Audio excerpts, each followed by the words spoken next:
So how does Connor Zilic falling off of his car in Victory Lane at Watkins Glen and subsequently breaking his collarbone make Shane Van Gisbergen's legend bigger? Yesterday we talked about how Connor Zilic is the up-and-coming young talent NASCAR has been waiting for and how he won the Xfinity race at Watkins Glen this past weekend, beating SVG in the process. However, after what was a pretty perfect day for Zilic and his team, it didn't end so great as Zilic, while climbing down from the roof of his car, took a bit of a fall. The end result left Zilic with a broken collarbone. And in my video yesterday, I mentioned how the broken collarbone would probably cost Zilic his shot at the Xfinity Championship this year. However, once I post that video, this legend over on Facebook pointed out that Zilic's teammate and undisputed king of road course racing in NASCAR, Shane Van Gisbergen, suffered a similar injury back in 2021. And not only did he come back and race, he won. As many of you know, before his time in NASCAR, SVG, well, he was out kicking ass in the V8 supercars down in Australia. Which brings me to 2021. See, Van Gisbergen, well, he was out mountain biking and, like his future teammate Zilic, took a bit of a fall. He broke his collarbone and 3 ribs, and, well, it looked like his season was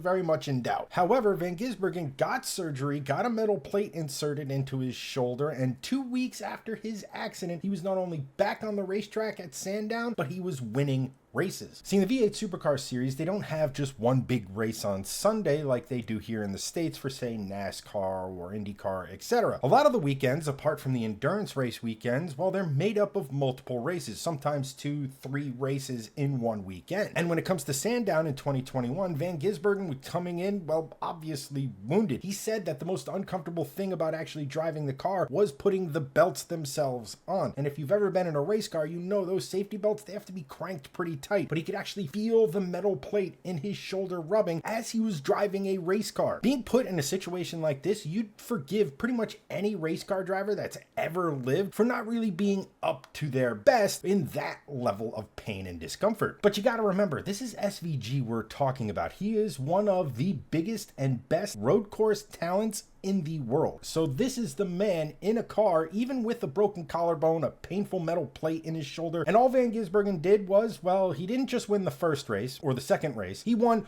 all 3 races over the course of the weekend, the last of which he came back from P17 to win the race. So when you sit here and you look at Van Gisbergen and you say, yeah, he's great on the road courses, but he hasn't done much on the ovals, well, I wouldn't doubt the man, because he is one of the best, and I would not at all be surprised if he actually figures ovals out and becomes an absolute force in NASCAR.